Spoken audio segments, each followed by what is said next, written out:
Hi, I'm Tori Nair, one of the career counselors here at Aurora University's Career Services Office. Today, we're going to talk about workplace etiquette or how to behave at your new job that you just landed after college. One of the first questions that we often get asked about is what should I wear on my first day of work? Should I dress in a suit and tie? Should I dress in something more casual? What should I wear? And so these are good questions to ask your new supervisor. So when you first get hired, they're probably going to tell you a little bit about dress code and you'll probably get a manual that includes that information, but it's always good to ask if you're not sure. And so we have that Spartan Attic available to you on campus, even as an alum. You can come utilize that and take any professional attire that you may need for your work, but double check. Are we wearing jeans? Are we not wearing jeans? Do we wear open-toed shoes? Do we not wear open-toed shoes? Is it something like where we dress for our day, where maybe if we're meeting with a client, we dress professionally, but if we are just in the office working on administrative work, we're dressing more casually?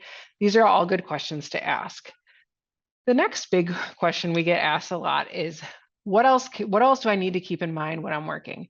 You're used to working, maybe a part-time job on campus and maybe you're balancing athletics and academics, but now you have an 8 to 4, 8 to 5, or 9 to 5 job. And how do you manage your time effectively? And so confirm those work hours, make sure that you know what the hours are and always try to arrive early or at least on time for your work schedule.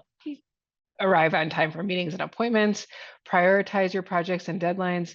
And again, don't be the first to leave every day. Stay a little bit after, make sure to, talk or walk out with some colleagues.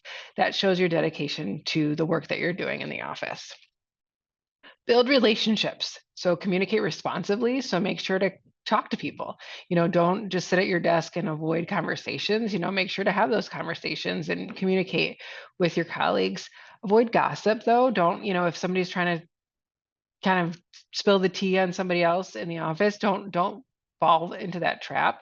Kind of just keep it professional. Respect your coworkers. Everybody's going to be a little bit different. They're going to have different work styles. So just kind of treat everyone with respect.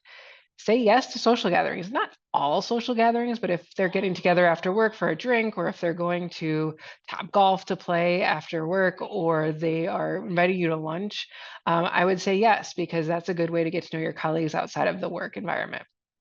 Offer to help. This goes a long way. If somebody needs help with a project or you see they're struggling, offer to help or be there for them. This can go a long way and is a great way to build that rapport with your colleagues and make them build respect for you and trust for you in that relationship. And then share credit. If you're working on a project with somebody, don't take all credit for all of the ideas. If you worked together on something and came up with ideas together, or maybe somebody else came up with the idea and you just, made the project happen, make sure to give credit where credit's due.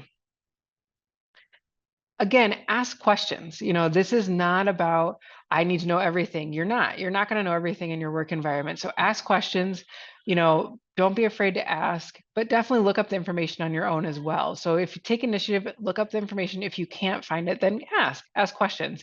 Maintain professionalism. So you want to be personable. You want to get to know these colleagues of yours, but you also want to be professional. Again, consider your body language. Think about how you're sitting in meetings, kind of how you're communicating with others, but make sure to engage during meetings. Don't just sit in silence listening, engage, even if it's just head nods and things like that. And try not to text or scroll during the workday as it looks like you're not engaged in the work. If you have questions or as you're starting your work environment, you have other things that come up and you have questions about those, that's what we're here for. So we're not just here for the resume and finding the job, but we're here after you get that job and help you navigate that process. So feel free to reach out to us at career@aurora.edu, or you can go on to Handshake and schedule an appointment. We look forward to talking to you soon, and good luck on your first day of work.